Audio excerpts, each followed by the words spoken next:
Hey guys, welcome to the session by K21Academy. Kubernetes services enable communication between various components within and outside of the application, right? In this video, our expert will give you a complete overview of Kubernetes services and different types. Now let us take a quick glance at the agenda. Firstly, we will be getting an overview of Kubernetes service, and then we will try to understand the cluster IP type. Post that, we will be trying to understand Nodeport type, and then we will try to understand load balancer type, and finally at the end we will try to understand about Ingress Controller type. So we have taken a clip from one of our certification training program on Docker and Certified Kubernetes Administrator, which is CKA. In this clip, our expert will give you a complete overview of Kubernetes services and different types. Hello and welcome to this video. So we are introducing a new object called as Kubernetes service. It's not that microservice service which we had discussed in case of Docker Compose and all. Service here is like a abstraction which is given on top of the pod. It's a logical entity, doesn't exist. It is just virtual thinking that we are giving a IP address. So we are just allocating one IP address and we are making that IP address as a static IP address. When we think about containers and pods, container is a Linux process which we had seen in the Docker level, that it is a Linux process and it has some resources associated with it. And you can kill a process, you can stop a process. So whenever a process gets starts up, it gets an IP address.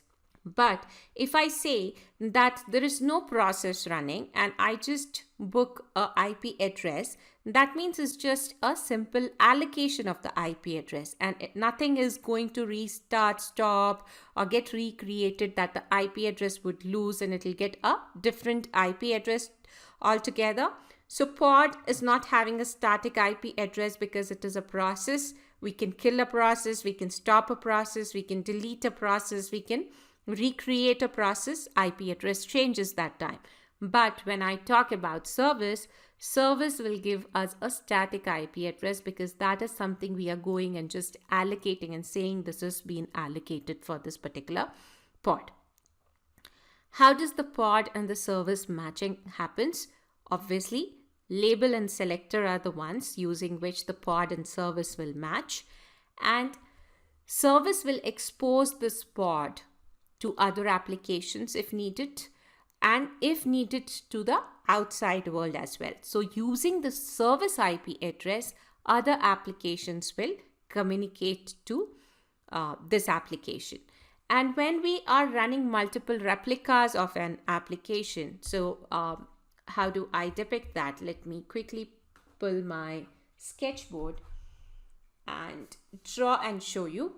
So here I have a pod. It doesn't matter where it is running and it has a container in it.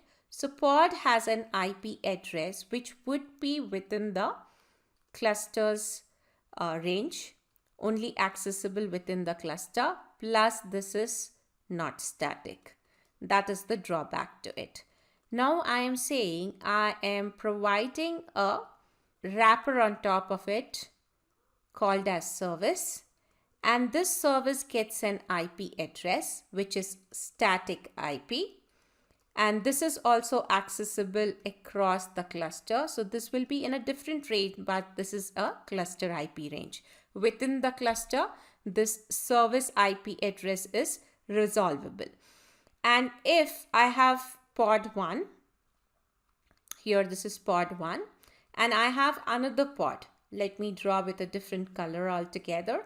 I have another pod called as pod 2 that has a container in it, and we have a covering so that we give a static IP address to this particular pod. So this is service for pod 2, and the first one is a dedicated service for pod 1. Now when the communication has to happen, it would happen from the pod's IP address container's port number.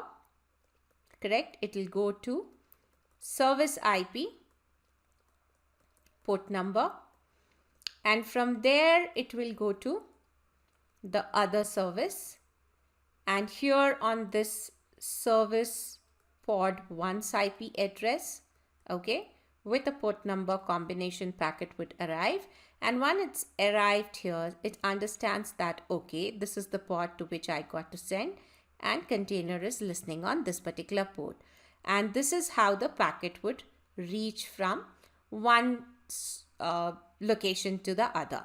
So now whenever the communication is happening, it's not with respect to pod IP talking to pod IP, right? Just think this is a front end and this is a back end service.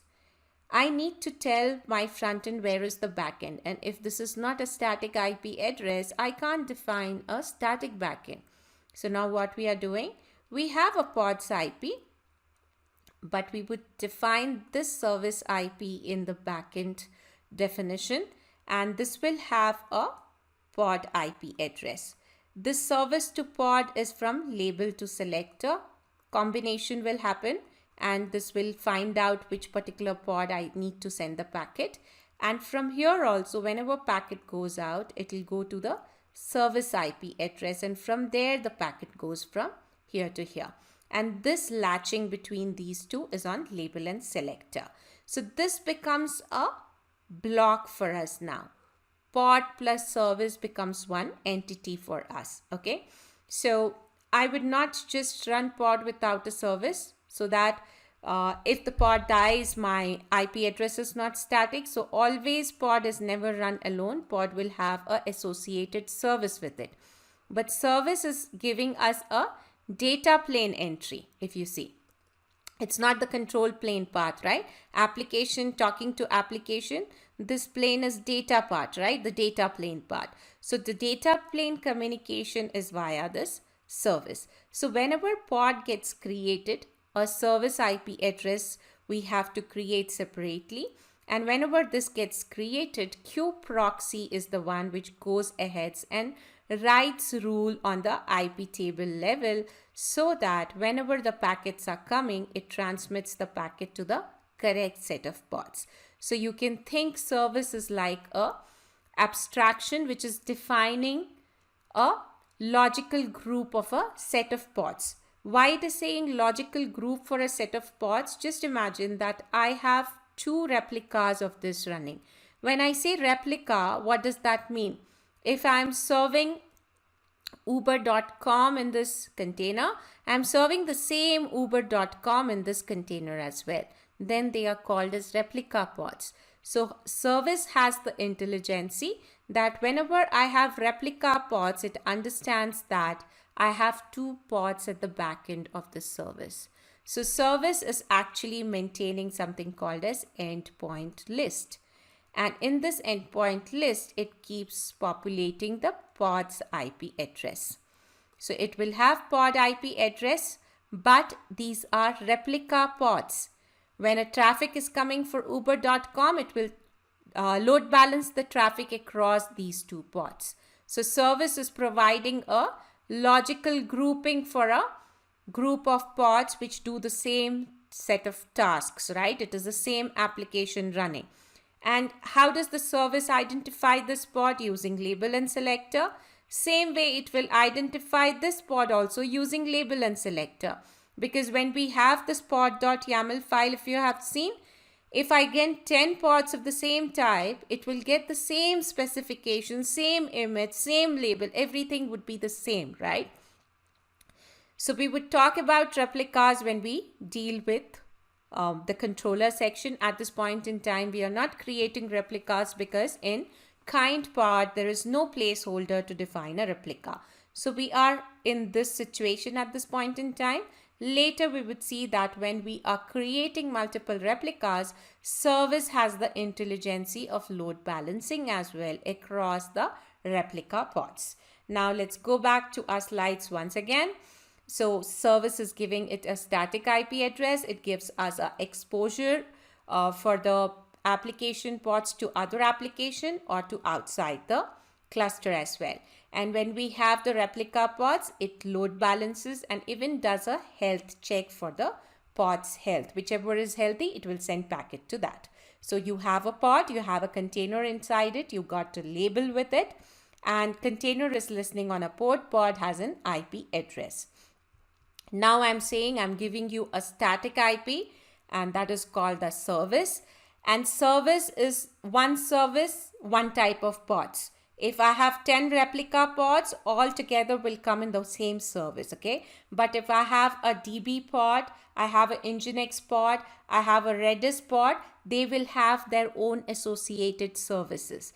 One service can't send traffic to other type of application. It has only intelligency to select a specific label. Redis pod and Nginx pod can never have the same label, right? So Redis pod will have its own Redis service. Nginx pod will have its own Nginx service. So this is my Nginx service. This is my static IP address for that. So let's see if the pod goes off and it comes back, it will retain the same label. And with that label, service identifies what is the pod's new IP address and it can send the packet. Now let's understand there are different types of services depending on whether I want to expose my application within the cluster or outside the cluster. I can classify my service into different categories. If I want my application only to be accessed within the cluster, then I create a service type called as ClusterIP. And in that, my pod is only exposed within the cluster. It gets a IP address which would be in the cluster IP range. It can talk to applications only within the cluster. It doesn't have any external connectivity. So if you see, you have a pod, you have a container in that, pod has an IP address.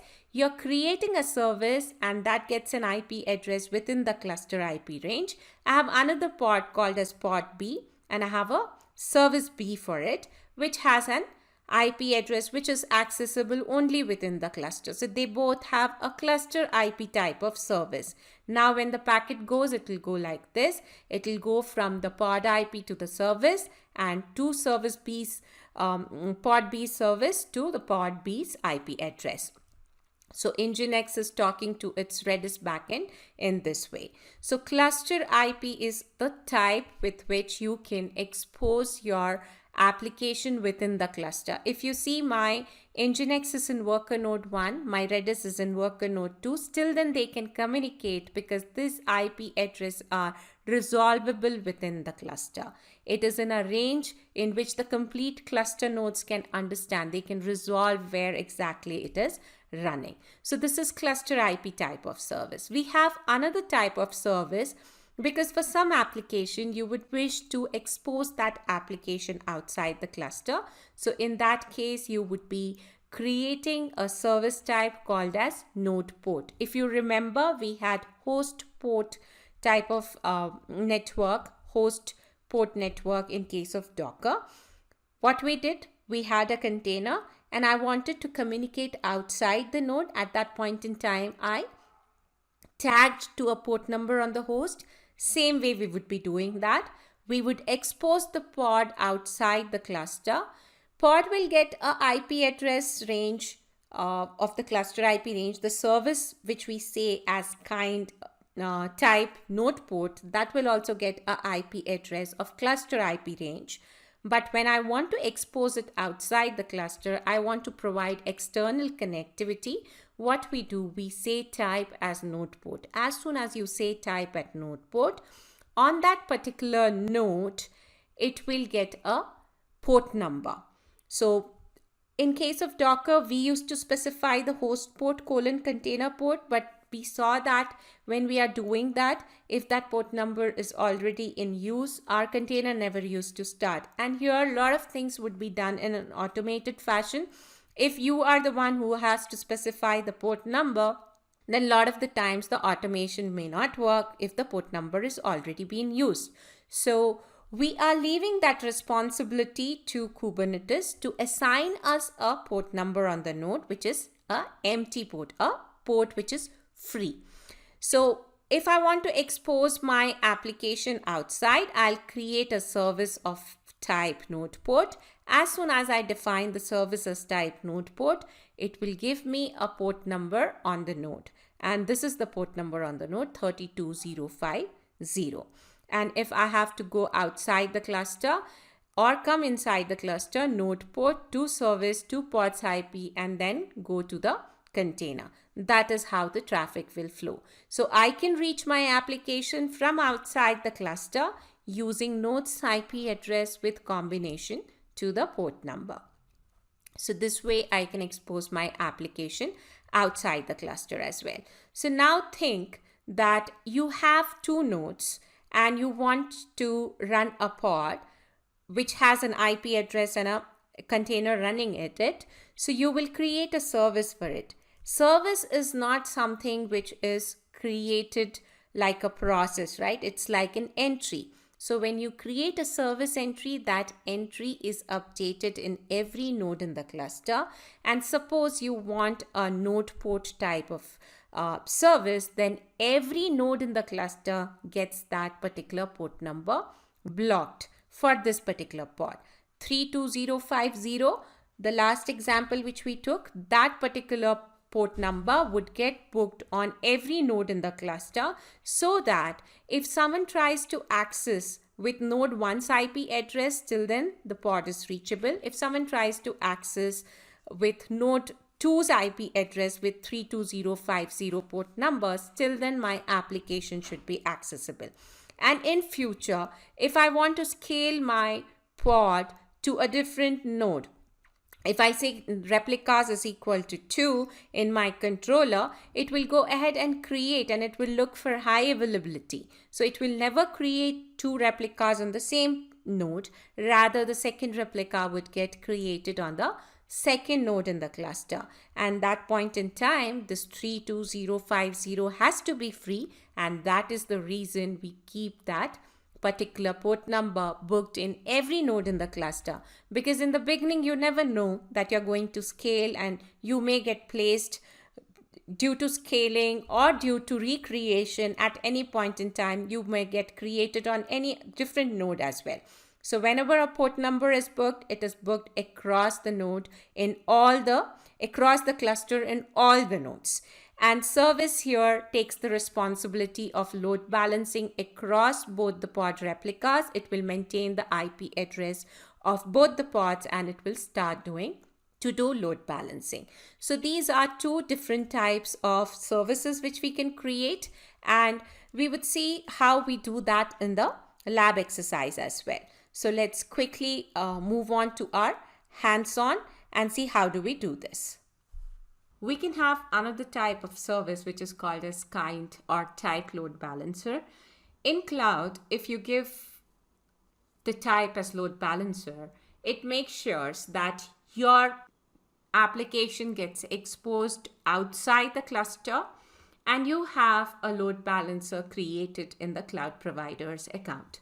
So here, if you have multiple nodes, and you are willing to run pods which are exposed via a service giving the static IP address, and I say my service is type load balancer, I get a cluster IP address for my service, no doubt, because load balancer will give me external connectivity. But still, if any internal communication happens, that happens on the private IP address.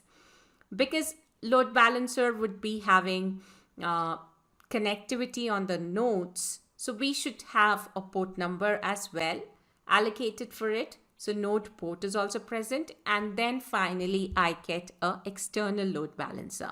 This external load balancer would reach the node port IP address, and we would be going from cluster IP to node IP to the load balancer. And if I want to reach from outside, my packet comes to either of the nodes. So my load balancer's backend is the multiple worker nodes on that port number 32050. If packet arrives on 32050, it's equivalent to node port type of service. Only you are not giving node's IP address and a port number to your customer or client or team. Rather, you would be giving a single IP address, which would be the load balancer's IP address. And node port's packet would arrive to the service, and from there it can be distributed to either of the pods. The load balancing can be done. And in case my load balancer is sending to any other node, because of the load balancing which is configured in the load balancer itself, my packet gets routed to the pod wherever inside the cluster it is existing. Difference here that you get the Nodeport, you get the cluster IP, but you have an external load balancer created, which helps us in providing a DNS name or a single IP address, a single point of contact for my team or the client. In case of Nodeport, I had to individually give this IP address and the port number, but here I would give a single IP address.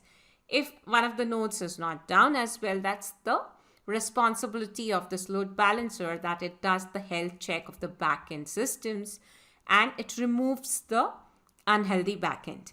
So load balancer will route our request to the healthy backend, which would be the healthy node in the cluster. And whenever packet reaches at 32050, it will get routed for this pod. If I have another pod, which has to be exposed with type load balancer type of service, I'll have another load balancer created and I'll get a different node port number, right? Suppose I have app 2 and it has got assigned 32051. So the other load balancer's responsibility is to forward the packet on the nodes in the cluster on 32051 port number. And whenever packet arrives on 32051, with the IP table rules and the service entry and all, we get to know which particular pod the packet has to be forwarded to.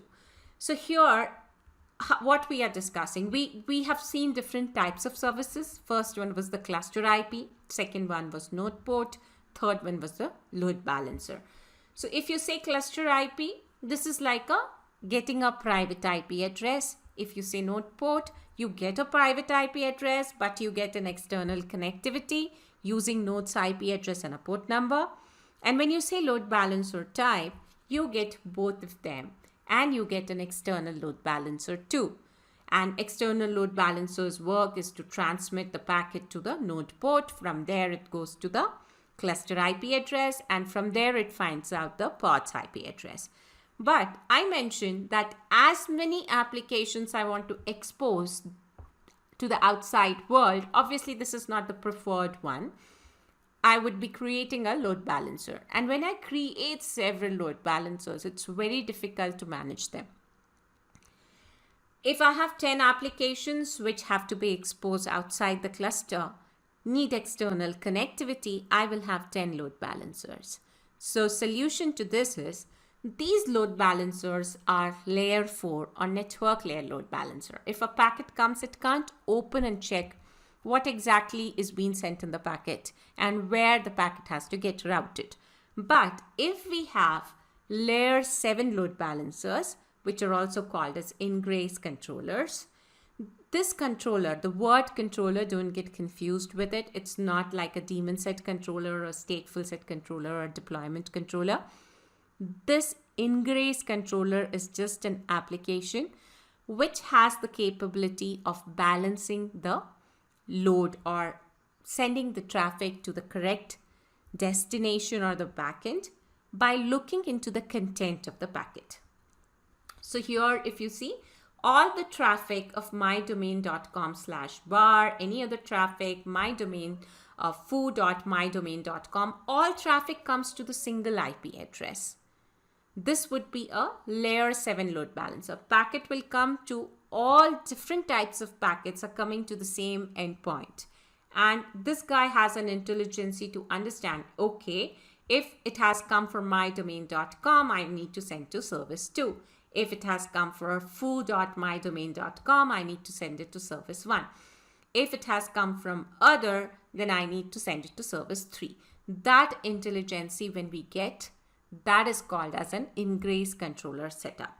So you will have a cluster, you will implement a lot of services. For each one of them, you would be setting up load balancer. That becomes a tedious job. A lot of effort is needed and cost associated as well, because these load balancers are cloud load balancers in a cloud account.